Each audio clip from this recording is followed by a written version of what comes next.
Para quem está assistindo, sejam muito bem-vindos a mais um episódio do Muito Mais Consciência, que a gente vai falar aqui de uma partilha vivencial. Mas o que é uma partilha vivencial? Literalmente, a palavra. Vamos partilhar a nossa vivência, a nossa jornada, o nosso caminho de crescimento diante do Eneagrama, que é um mapa psicoespiritual, mapa de desenvolvimento emocional. Né? E a ideia é a gente falar aqui um pouco sobre os 3 centros de inteligências. E o Eneagrama fala muito disso, né? Nós somos tudo isso. Né? Os 3 centros de inteligência pelo Eneagrama é o centro de inteligência prático, que comporta as personalidades 8, 1 e 9, o centro de inteligência emocional 2, 3 e 4, e o centro de inteligência racional 5, 6 e 7. Moramos mais num lugar, mas a gente precisa fazer esse trânsito entre os outros.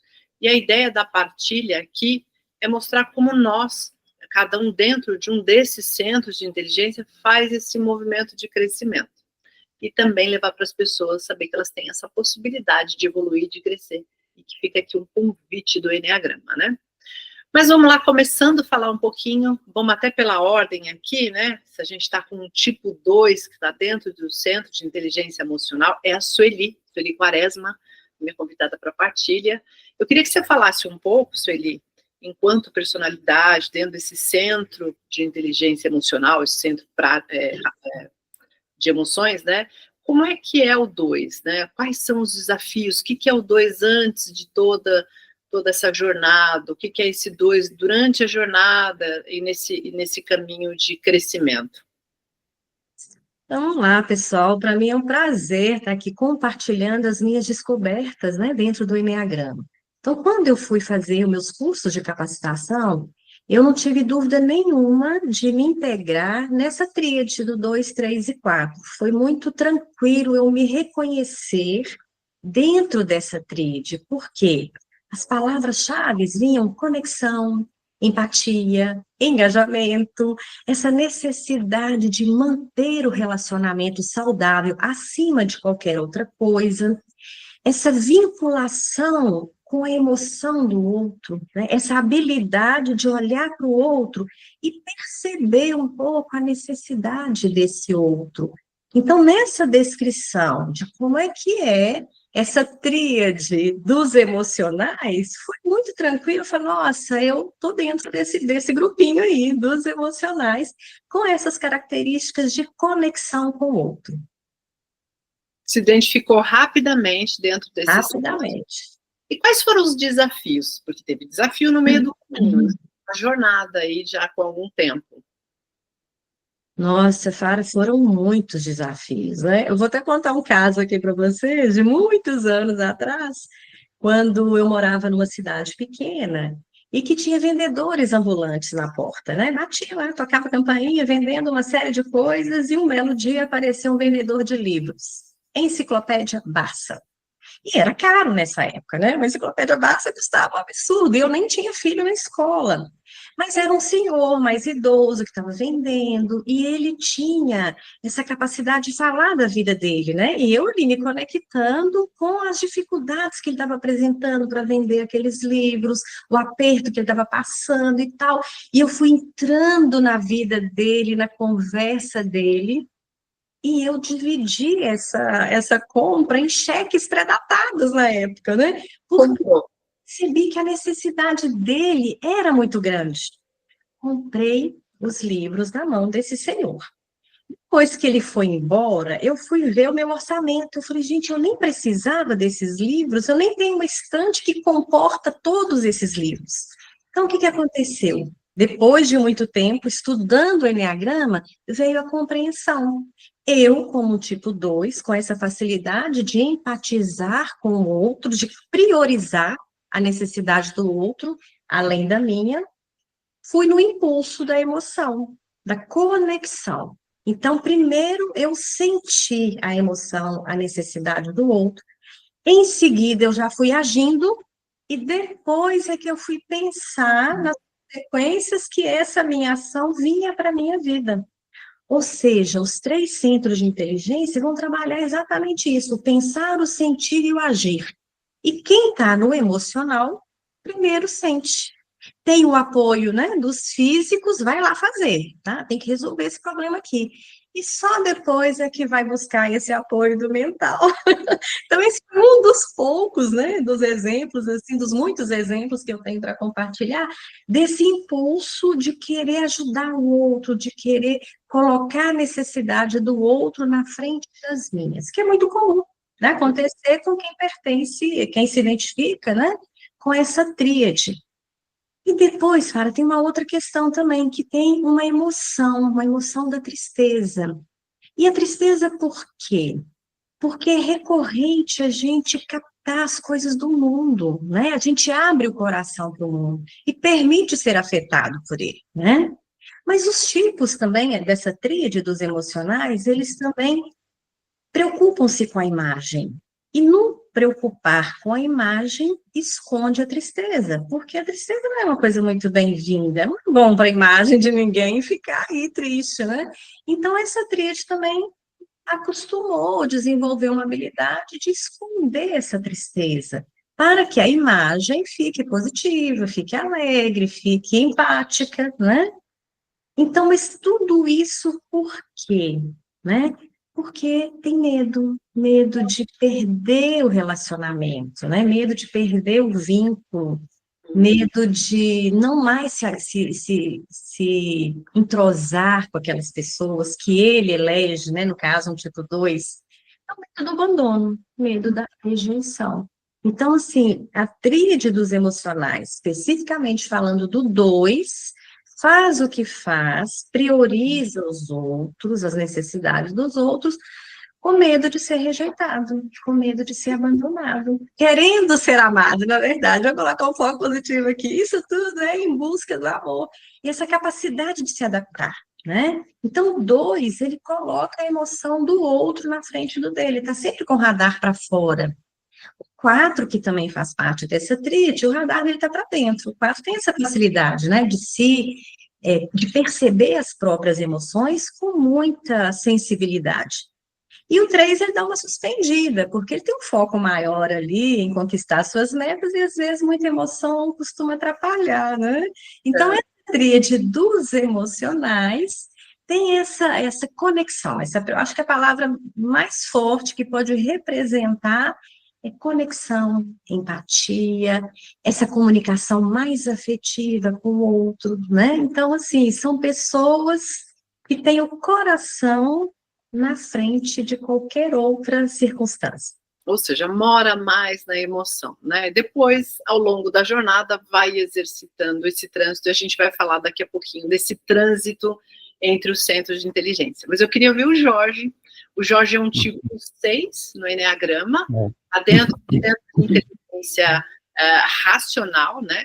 E aí eu queria entender um pouquinho também, Jorge, para você, esse desafio, esse se reconhecer, esse entender, se compreender enquanto personalidade, e nessa sua trajetória, esse seu caminho também de crescimento, nessa estrada por onde a gente está seguindo aí. Eu quando entrei em contacto com o Enneagrama, não foi difícil ter dúvidas relativamente ao posicionamento como racional, não é? Porque eu já tinha consciência disso. Eu costumo dizer que, invocando outros autores, que nós somos domesticados quando somos crianças, não é? E fazemos um caminho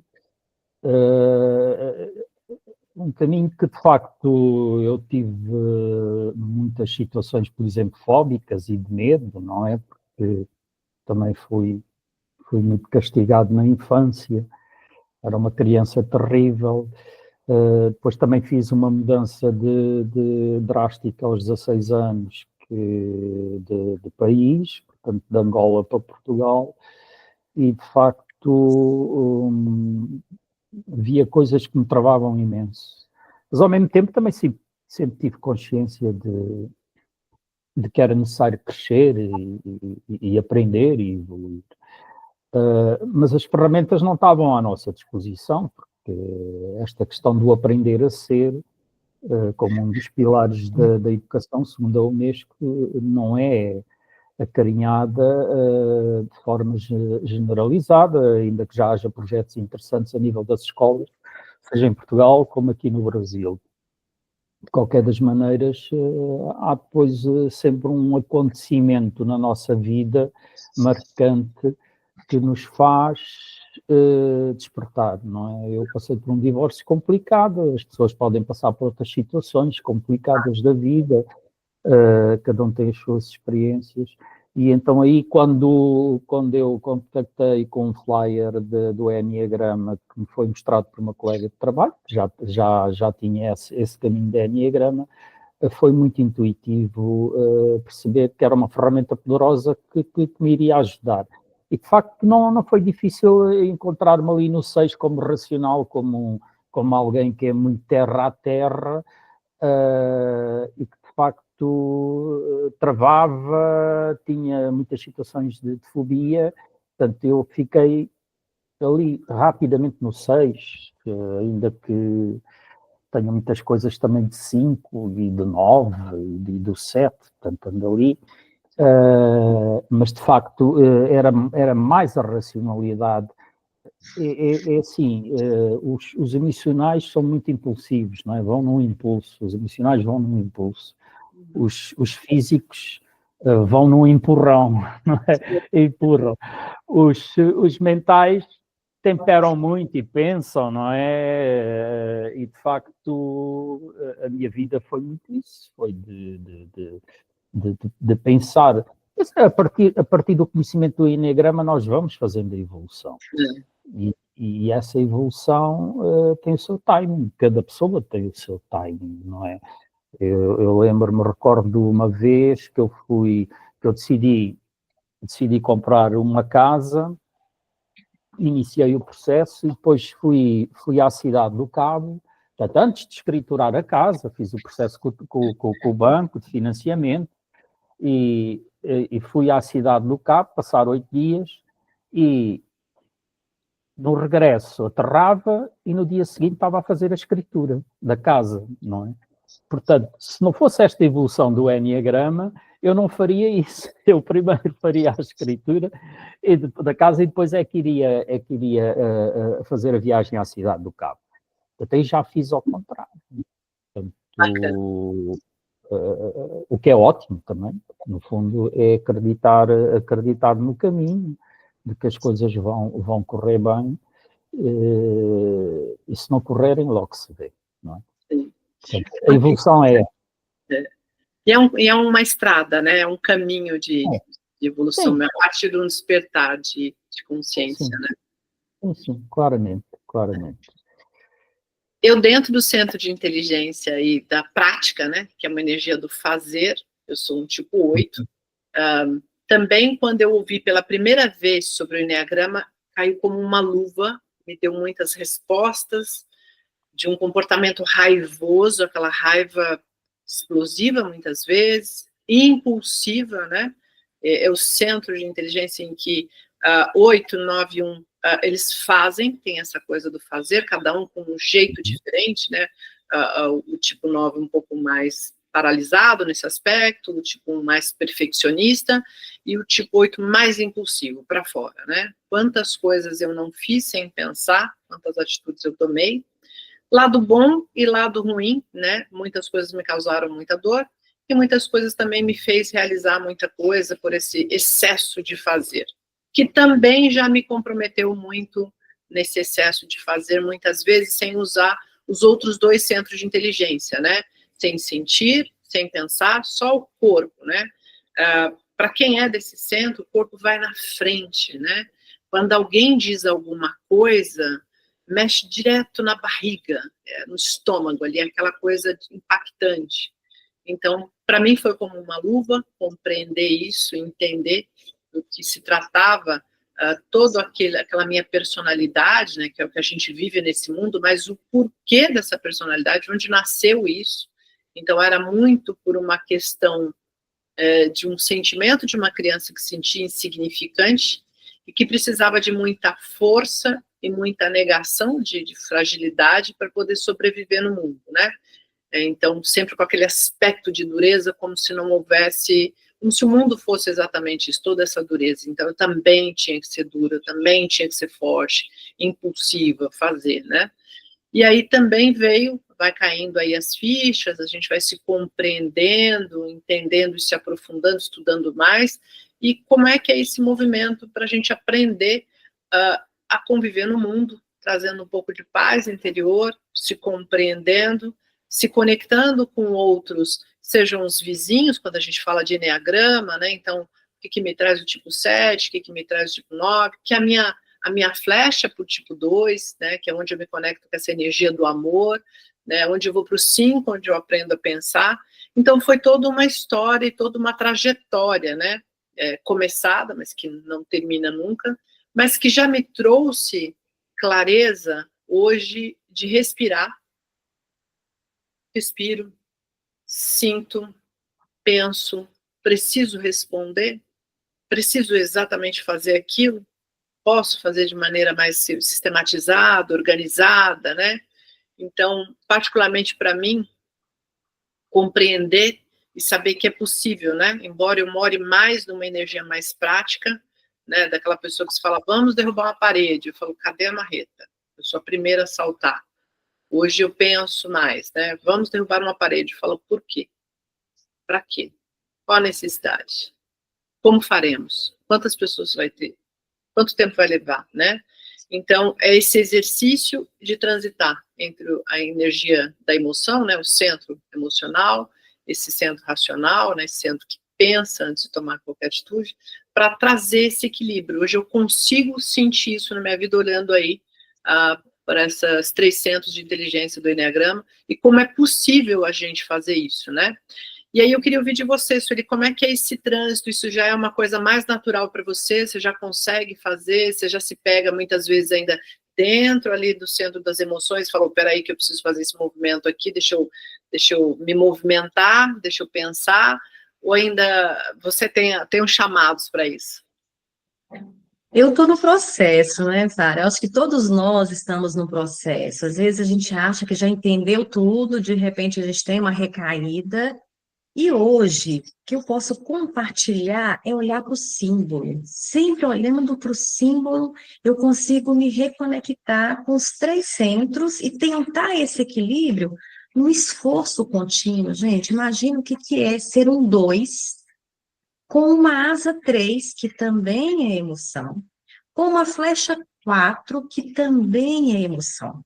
Então, veja, já estou no centro dos emocionais, com asa e flecha no emocional. Isso intensifica muito esse desejo de ficar ali focada nos relacionamentos, elegendo pessoas para cuidar, para amparar, para se colocar no lugar, né? E aí, olhando para o símbolo, eu também tenho uma asa no 1, que gosta de fazer as coisas, é um centro físico. Uma flecha no 8, que também tem essa força de execução. Então, eu estou no emocional com o apoio dos físicos. E olhando para o símbolo, onde que eu estou longe? Os mentais. Exatamente aí é o meu ponto de crescimento, é pensar antes de agir, e não deixar essa sensação de emoção falar mais alto, né? E eu descobri que dentro do símbolo do Eneagrama, tem um outro que a gente vai chamar de triângulo harmônico, em que o 2 continua no centro emocional, com todas as suas luzes, né, e contribuições para o mundo, esse apoio do físico, e vai lá, do 8, no caso, né, que tem uma flecha, o 2 com uma flecha no 8, e nesse outro símbolo ele vai ter uma flecha de ligação no 5, que é chamado de analista do Eneagrama, aquele que consegue separar a emoção do que tem que ser feito, desassocia.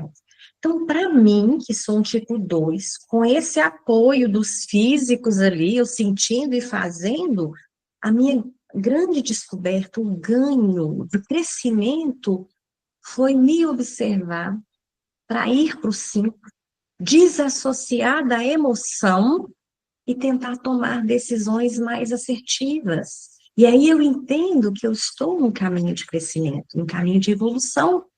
Não, hoje eu fico olhando para o símbolo e esse símbolo me traz para o presente, controla essa emoção, controla esse desejo de fazer pelo outro, e eu começo a pensar. O que você colocou foi muito interessante, né? É necessário fazer isso agora, nesse momento, sem racionalizar o porquê e o para quê das coisas, né? Então, essa calma, essa tranquilidade, esse controle dessa emoção que me impulsiona a fazer coisas, né? A colocar o coração para fora e ficar ali iluminando a vida das outras pessoas e reprimindo as próprias necessidades. Então, olhando para o símbolo, para mim, foi um ganho, assim, ilimitado, porque cada vez que eu olho, eu cresço, eu aprendo e eu coloco em prática, porque tem que ser constância, gente, né? Trabalhar qualquer processo de crescimento é constância, é trazer para a consciência onde que eu estou muito, onde que eu estou mais ou menos, e o que que eu preciso acessar, A fazer palavra é essa, né? Constância. numa constância, exatamente. Muito bom. E, Jorge, para você, como é que é o desafio no dia a dia, a partir desse despertar de consciência, onde eu sei onde mora aqui as minhas questões, onde eu fico o tempo inteiro racionalizando, como é que eu saio disso? Como é que o dia a dia te convida para falar assim, peraí, deixa eu fazer um movimento, deixa eu sentir, deixa eu fazer, como é que transita, ou quando você fica mais preso, porque é o que a Sueli falou, né? É uma constância, a gente tem que estar, sabe a história do orar e vigiar, a gente tem que ter essa permanência, né? É isso. É assim, depende. Há coisas que estão cá dentro. Eu aqui gosto muito de citar o Vítor Franco, não é? Tem uma das coisas que eu fiz depois do meu processo de divórcio foi voltar a ler livros fundamentais e muito presentes que nos fazem, de facto, olhar as coisas com outra perspectiva. E o Vítor Franco ensinava isso. Nós temos cá tudo, temos o medo, temos a raiva, temos o ciúme, temos os pecados capitais todos, mas quando eles aparecem, aí lá está a questão da respiração, não é? Inspirar e verificar qual é o sentido que vamos dar a isso, não é? Porque se a gente for dar o sentido antigo, então ficamos paralisados. Portanto, a questão aqui é, as coisas continuam cá presentes, eu tenho momentos em que vem um impulso de travar do medo ou de ficar fóbico, e eu já sinto isso fisicamente, não é? Portanto, aí tem que estar consciente e dar um sentido positivo, não me deixar levar por essas coisas. Mas eu acho que os mentais cruzam, pelo menos no meu caso, eu que sou autopreservação, portanto, dentro dos instintos, dentro dos subtipos, eu sempre cruzei-me bem com a emoção, com as coisas emocionais, nomeadamente nas relações, não é? Relações íntimas, intimidade, e também com as questões práticas, não é? Com o físico, também sempre me cruzei bem com isso. A questão é que eu andava desequilibrado, não é? Portanto, eu tinha um mental de uma forma mais forte, muito mais forte do que os outros centros. E isso, de facto, o Enneagrama ajudou a fazer essa evolução, não é? Digamos, a solidificar essa experiência de cruzar mais portanto, com a parte emocional e com a parte espiritual e a parte física, não é? E dar outro equilíbrio às coisas. Acho que o Enneagrama traz essa vantagem, não é? Eu por exemplo, estou-me a recordar de uma experiência quando eu fui a Timor-Leste, estava em Bali e tinha muitas horas de espera do voo para Amsterdã, e o meu primo, que estava a trabalhar em Dili, indicou-me umas massagens muito boas e depois um restaurante. E eu tive que deixar a mala lá no aeroporto e apanhar um táxi. E eu ia carregado de medo, ia cheio de medo, e se ele não me manda lá para o sítio, e se isto corre mal, e se depois perco o avião, e não sei o que, aquelas coisas todas que o mental vai, autopreservação fóbico, não é? Dentro do seja mais fóbico, vai cozinhando esses cenários, e a gente sente isso de uma forma muito forte, não é? Então lá fui empurrando as coisas e correu tudo bem, foi uma experiência muito boa, muito positiva, e portanto, no fundo o 6 tem essa facilidade. Quando não precisa de pensar, ele faz as coisas e deixa fluir, não é? É uma expressão que o Domingos uma vez me disse: deixa fluir. Deixa fluir. Muito bacana a gente falar isso aqui, trazendo a partilha vivencial, o nosso caminho, né? De onde veio. Eu tenho orgulho de falar, assim, eu não tenho vergonha, né? O antes e o depois do Enneagrama, como isso me ajudou a olhar para mim, olhar de forma diferente, né? Como no meu centro de inteligência é prático, sempre muito movida por uma raiva, né? E aí é o que você falou, Jorge, nós temos todos os sentimentos, né? A gente tem raiva, a gente tem tristeza, a gente tem amor, tá tudo aqui, não dá para negar nada. É como a gente administra isso, né? Veja, o medo de ficar vulnerável de um tipo 8 é de ficar na mão de alguém. Então, eu passava pelas emoções, Sueli, mas muito rápido. Às vezes eu contava um fato da minha vida para você, quando eu olhava, você estava morrendo de chorar, e eu falava, mas o que foi, Sueli?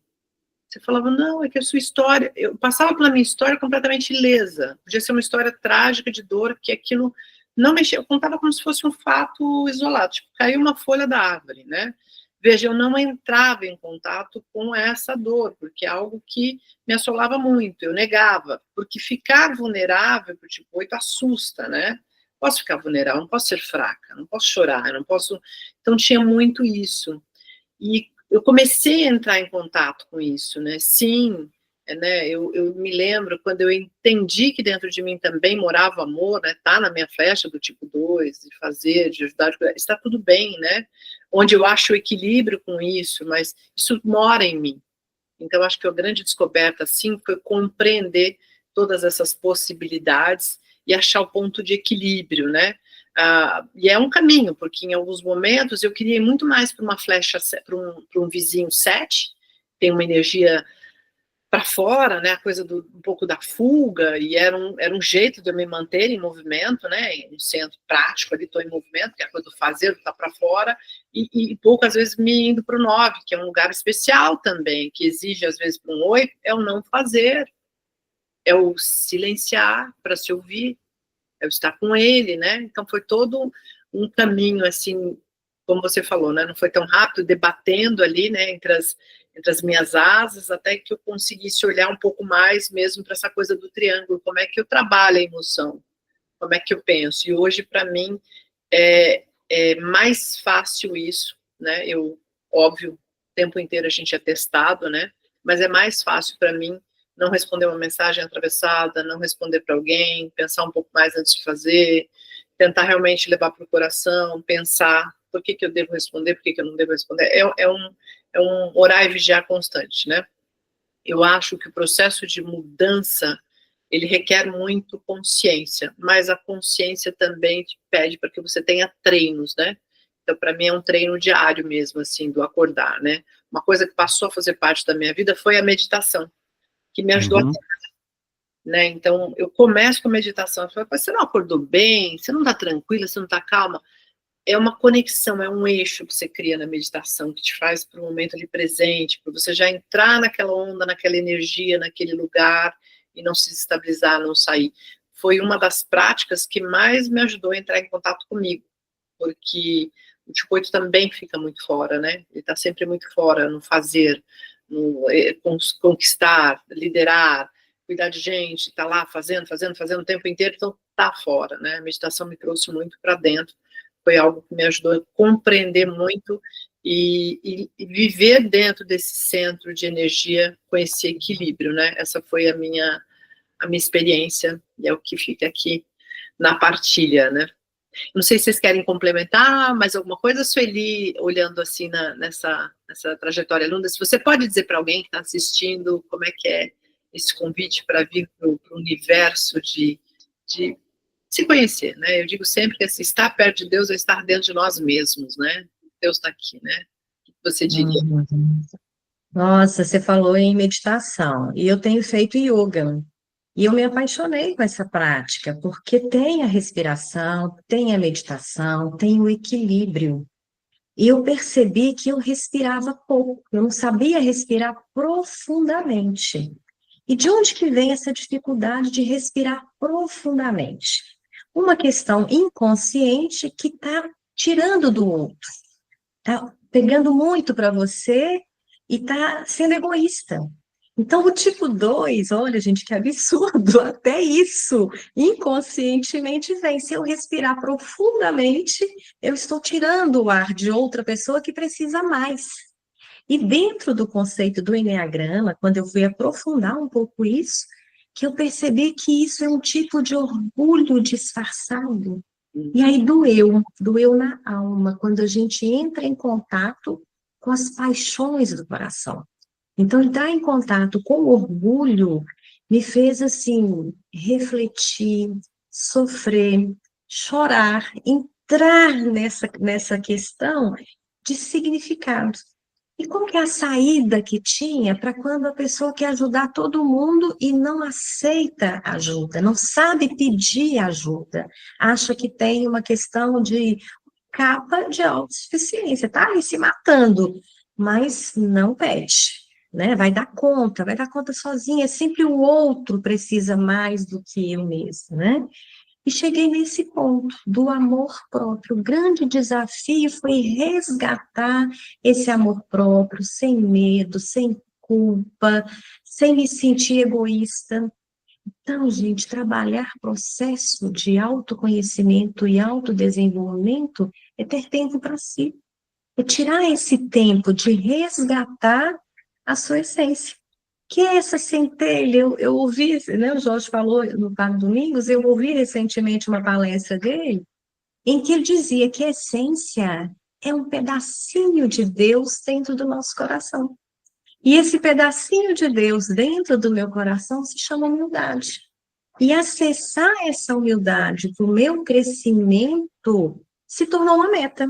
Então, assim, eu fico o tempo todo tentando amolecer esse coração no sentido de eu também faço parte, eu também preciso de ajuda, eu também posso pedir, e eu posso receber um não, assim como eu posso falar um não, que um dos dificultadores é a gente falar não. É como se fosse assim, vai magoar tanto essa pessoa se eu falar que não, então eu vou forçar um sim. E quando a gente entra em contato com colocar limite saudável nos relacionamentos, aí a gente aprende a falar o não e aprende a receber o não, que também é muito difícil, né? Para quem é emocional, receber o não dói muito, né? Então, gente, enneagrama é aprendizado de vida. De vida. E viver em equilíbrio nessa lei do 3 é muito gostoso. É diferente. É maturidade. Maturidade. Né? É harmonizar a vida. É harmonizar a vida. Bacana. E Jorge, me conta aí, quando a gente fala desse olhar um pouquinho para a minha essência, tá sempre aqui piscando, a essência a coragem, né? Me conta, fala um pouco como é que é esse olhar. Fara, é assim, eu acho que a sociedade hoje está muito mais complicada, não é? As pessoas andam mais ressentidas e, de facto,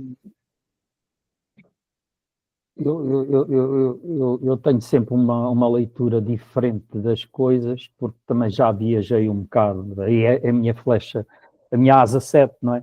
já viajei um bocado pelo mundo, portanto, conheço outras realidades, já contactei com outras realidades e com outras vivências, e de facto vou ouvindo muita coisa, não é? Há muita, eu agora como aposentado tenho mais tempo para ouvir os podcasts, as lives no YouTube, portanto há muita gente interessante e com muita qualidade, e que fala da vida, não é? Portanto, no fundo, nós estamos cá de passagem, não é? Nossa vida, sei lá, talvez 80, talvez 100, é o que for, mas estamos cá de passagem, não é?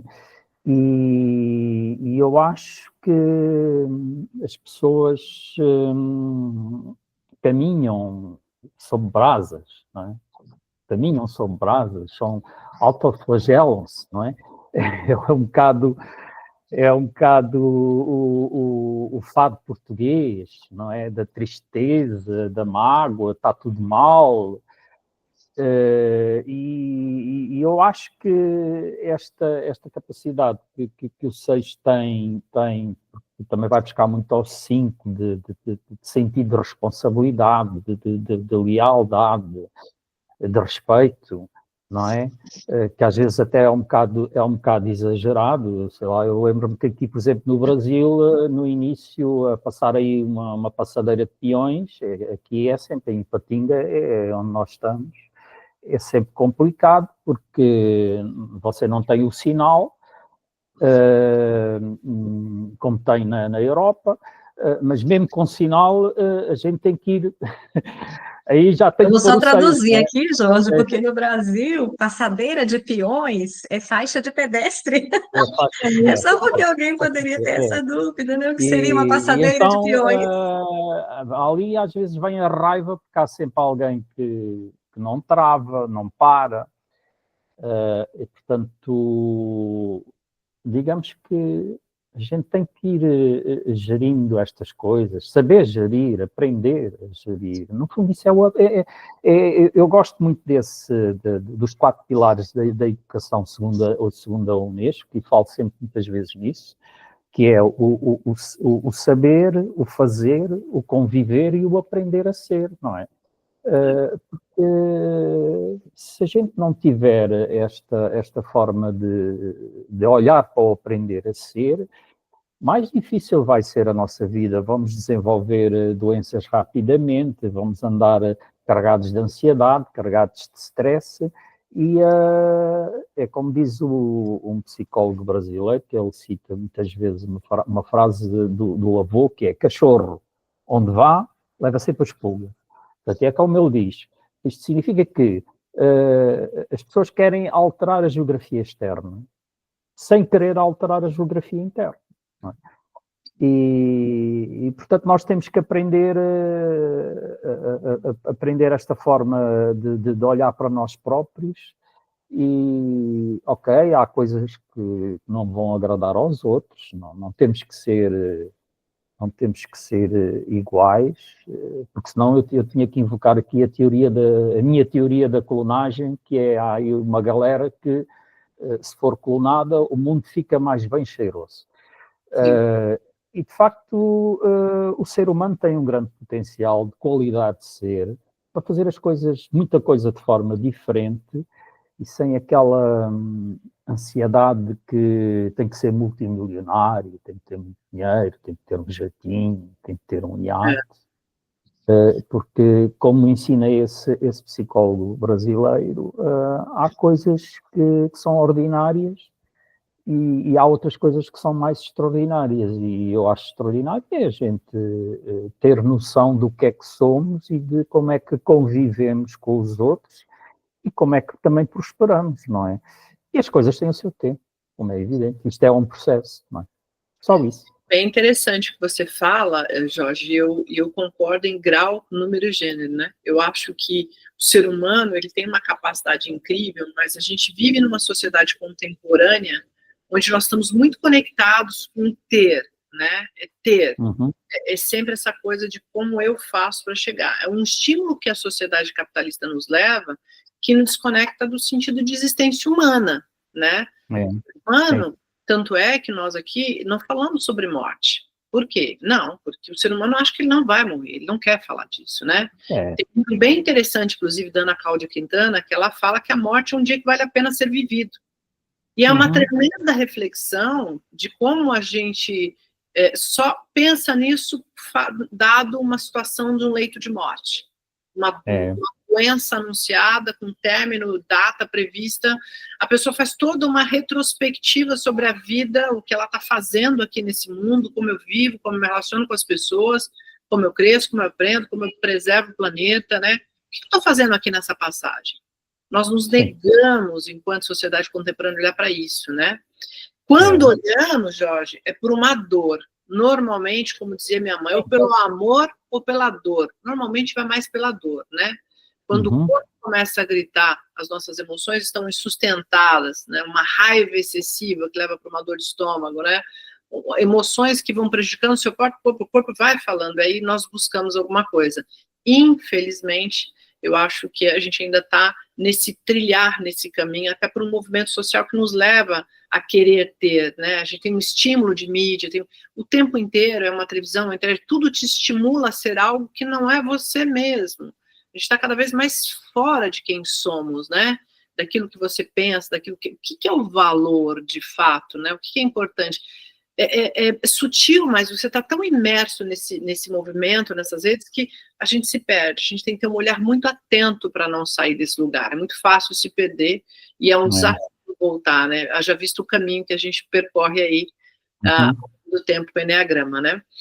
Mas é isso, a partilha vivencial para quem está assistindo é um convite para conhecer um pouco das 3 histórias aqui, 3 pessoas distintas, com personalidades distintas dentro do Eneagrama, cada uma dentro de um centro de inteligência com os seus respectivos vizinhos, né? A gente tem aqui dentro do nosso centro de inteligência, então com essa possibilidade de crescimento, e aqui já numa jornada os 3 vêm passando, como é que a gente olha para isso, como a Sueli falou, né? A gente precisa de constância, não dá para fazer movimento de auto-se-conhecer isoladamente, um único movimento, não, é um processo que vai te pedindo cada vez mais, mas também é um lugar especial onde a gente chega, né? É isso que eu posso dizer para quem está assistindo aqui. Fica o convite para saber mais sobre esse tema, mais sobre esse assunto. Você pode pesquisar sobre Eneagrama no IESH, outros canais aí vou mostrar para você também a possibilidade de você fazer esse processo de se conhecer, achar esse equilíbrio dentro de você, conviver com essas emoções. Mas a partilha era exatamente isso que a gente queria passar. Tudo é possível desde que a gente queira, desde que tenha um start, um despertar de consciência, tá bom? Obrigada, Tá bom. por ter aceito o convite. Muito obrigada, Jorge, aqui por partilhar. Obrigado, Sara. História. Foi uma honra saber um pouco mais. Eu que agradeço e até uma próxima oportunidade para continuarmos esse bate-papo aqui, que não acaba nunca, é processual. Até a próxima, pessoal. Obrigada. Até a próxima. Obrigado, Sara. Fiquem aqui, compartilhem com as pessoas que querem saber um pouco mais sobre o que é Eneagrama, ou pessoas que já estão no caminho de evolução. Como é que eu olho para isso, né? O Eneagrama é uma roupinha que, né, posso utilizar, ou faz parte da minha vida de forma integral e eu consigo dar passos e crescer. Compartilhe com pessoas que querem saber mais. Eu te espero numa próxima.